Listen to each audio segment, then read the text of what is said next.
Hello, my name is Dr. David McLemore. I'm the professor of tuba and euphonium at Central Washington University. In this video, I'm going to be going over the WMEA All-State Audition materials for tuba. Before we discuss each individual track you need to record, I first want to discuss some general tips for success. The first of which is to make sure that you listen to recordings of the excerpts, the etudes, solo, anything that you need to record. Your goal should be to get the music in your ear and to kind of develop that internalized sense of style and character. You want to know in your head what you want the music to sound like. Secondly, make sure you know your terms. If you see a marking in the music that you don't know, look it up and write it in. These written dynamic and expressive markings are often just as important as written articulations or dynamics. They're just as important for unlocking what a composer or arranger wants us to do in terms of playing the music on the page. I'm going to borrow a phrase from one of my colleagues here at Central. Speed is fine, but accuracy is final. You want to make sure that you're always playing the accurate notes, the accurate rhythms, and most importantly of all, with a nice, characteristic, resonant tuba sound.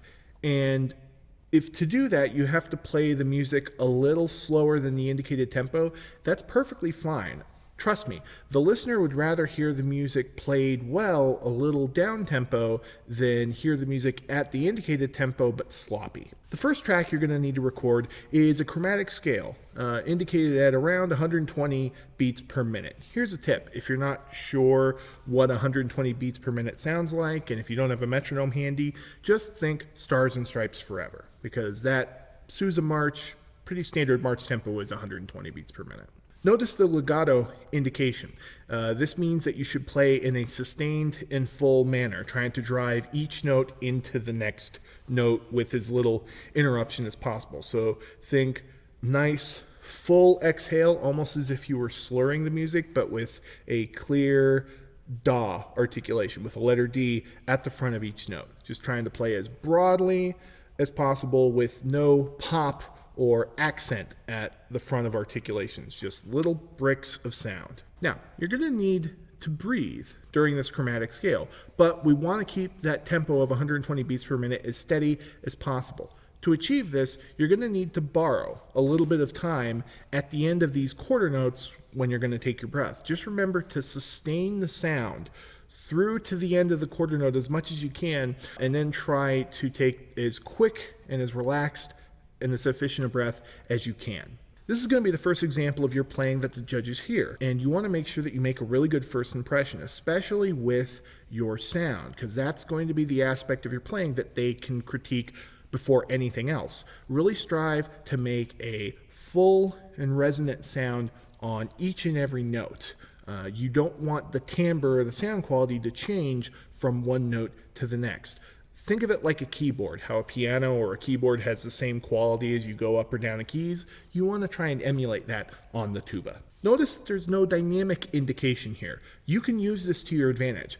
Rather than playing this chromatic scale at an extremely loud or soft dynamic, I would encourage you to play it right in the middle, right in the mezzo piano, mezzo forte.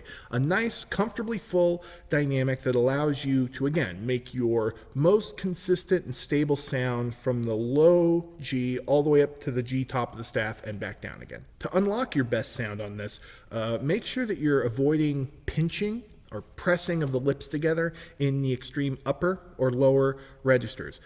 From the lowest to the highest notes that you play, the air column should be driving the lips and the embouchure buzz.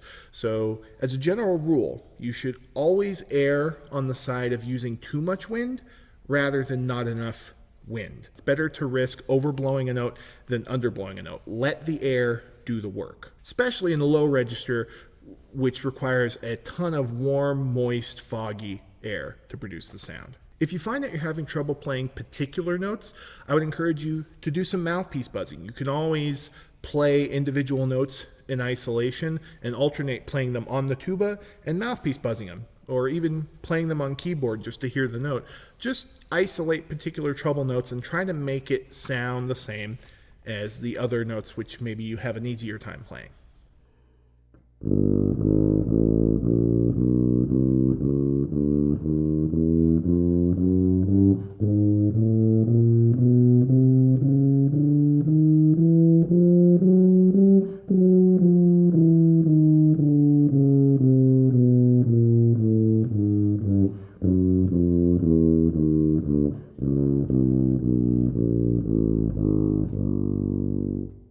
The second track you're going to need to record is a rhythmic syncopation study from the Arban's method. Notice that we have staccato articulations throughout, whereas the chromatic scale that you just played called for connected tenuto articulations. Here you want to create a very light, bouncy style as you play. In order to do that, think of each note as a burst of wind, a nice strong letter T with immediate decay afterwards.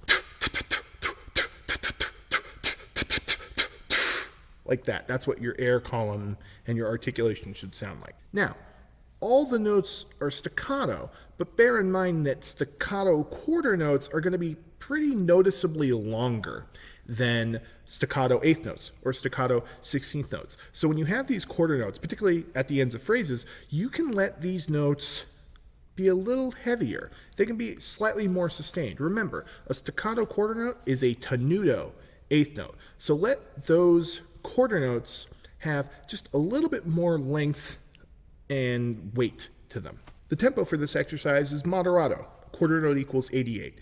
It is very easy to rush this exercise. So I would encourage you to practice with a metronome and alternate, playing with and without a metronome, just to really enforce the tempo you want to play and being able to maintain it from start to the end. Also, remember what I said earlier about speed and accuracy. We would rather hear this a little bit slower if it's going to be cleaner and more accurate than at the written tempo and with lots of chipped note fronts or spias. Notice the mezzo forte dynamic indication at the start. This is the only dynamic you're given for this whole etude. Please don't take this as an invitation to just play one dynamic through the entire exercise. Rather, you want to find a range of louds and softs in the music. For example, in the middle section, you're going to notice when you hear me play it, I tend to play a little softer, which allows me to build and crescendo into the last 8 bars. In other words, you want to show a range of volumes, loud and soft. The music should always be proceeding or receding, building or decaying. This applies within the phrases as well. You'll notice that each 4-measure phrase has an architecture to it, kind of a shape, a rising and falling, kind of a topography. Your goal on this etude, and really on any piece of music, is to sell the shape of the music to the listener. And when you look at this etude, there really is kind of a roller coaster quality to it, an up and down. Sell this to the audience. This exercise jumps around quite a bit. If you find yourself experiencing accuracy issues, like maybe you're not quite centering the notes correctly, you may find it helpful to practice this music either buzzing on the mouthpiece or slurred. Just taking the articulation out of the equation and just trying to slur all of the notes and get the notes to center correctly. We don't want to rely upon the tongue to center pitches. You want to be buzzing the correct pitch with your wind and your embouchure. Think of it like this. If you can slur with correct pitch centers, then you should be able to articulate with those same accurate pitch centers. And lastly, a technical note. If you're not sure how to unlock different volume levels, just remember, it's not the amount of wind that you're blowing in the horn per se. It's how fast the wind is moving. If you want to play louder, blow faster, like a hurricane wind. If you want to play softer, think like you're trying to make a birthday candle flicker, but not blow out. So it's slower air.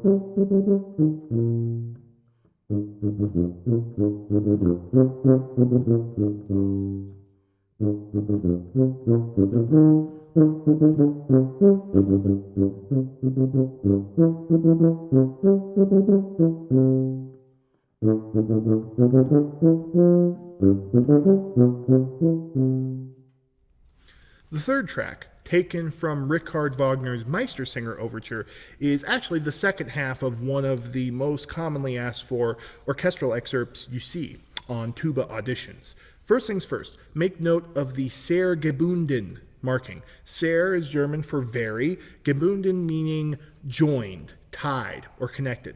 So this excerpt should be played in a very flowing and connected manner, ideally slurred if you can. Now, if you're having trouble slurring it, and if you must articulate like the chromatic scale, this is definitely going to be a time to use your tenuto tongue, your letter D, da attacks, instead of ta, more accented or staccato attacks. Take the opening forte dynamic with a considerable grain of salt. When you play this excerpt in context, or even within the context of an audition, this whole section is building. So that opening forte, you really want to think of it more as a mezzo forte. And then every measure should just be a little bit louder, the air blowing a little bit faster, driving all the way through the excerpt into that last high G. That should be the true kind of forte plus or double forte peak, the arrival point. Your goal is to sell one big continuous uphill climb, one big continuous crescendo through the entire excerpt. A quick note on the written articulation. The way the slurs are written, it would appear that you're being asked to take bar line breaths. Notice that all of the eighth notes are beamed with the preceding half note tied to an eighth note. I really don't like how that's written. When you're playing this in context, I guarantee you that you're most likely going to take breaths after the half notes tied to the eighth notes, before those eighth notes, which are then pickups into the next downbeat. In fact, if we want to think of a lyric or words for this excerpt, I got this from one of my teachers in college, this one's for you. All of these and for and one. This one's for you, this one's for you. The eighth notes drive across the bar line into the next downbeat. So for your breaths, I would really encourage you to breathe after the held notes. Breathe before the pickups, not in the middle of them. This is a very easy excerpt to rush, and you can see why. You keep alternating between these eighth notes and then these somewhat static held notes that drive into the next set of eighth notes. It can be very easy to rush off of the held notes and get into the next set of eighth notes early. So a couple of strategies to deal with this. One is, as I've said earlier, you can play with the metronome.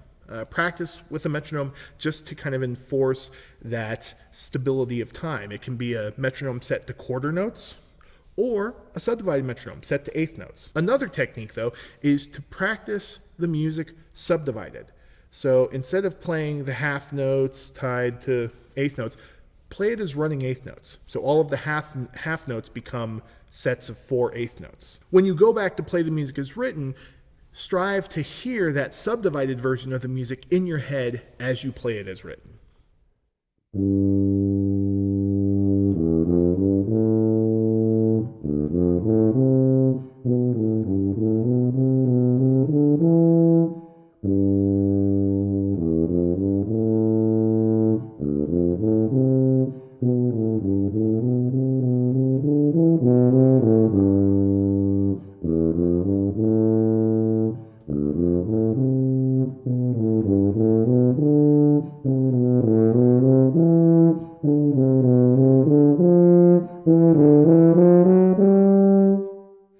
The last track that you're going to need to record is taken from Grainger's Children's March. And much like the Arban's Etude that you recorded earlier, this also calls for a very detached, lifted style.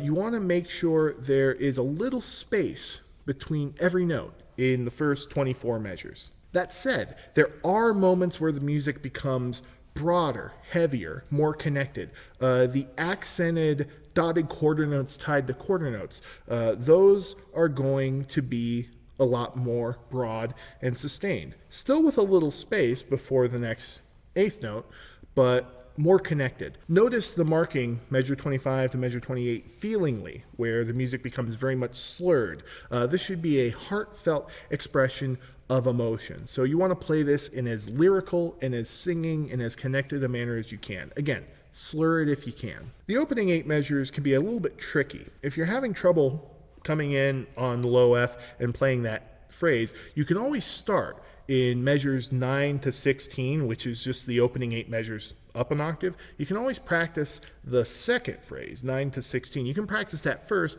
and then try to copy how it sounds kind of at the bottom of the staff down an octave. You're given a bit more dynamic instruction here than on the previous tracks you've had to record. There is the opening mezzo piano dynamic, there's a mezzo forte at Feelingly, there's the dynamic hairpins that are provided throughout.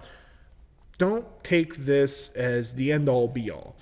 These are partial instructions. You still need to, again, listening to recordings, try to discover the dynamics and the crescendos and decrescendos, the shapes that are left out.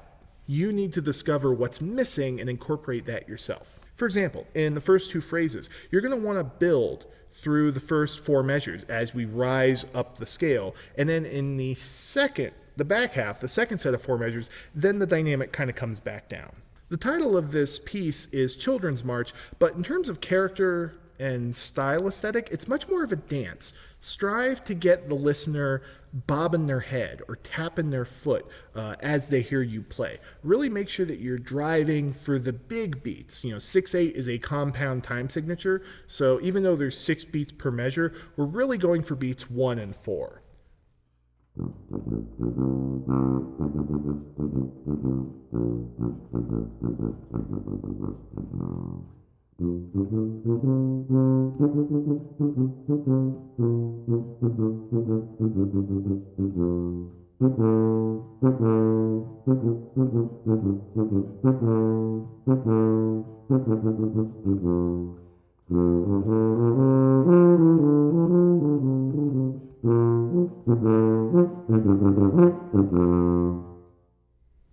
Best of luck in your audition preparation. If you have any questions about these materials, tuba playing in general, or about the music program here at Central Washington University, please don't hesitate to reach out.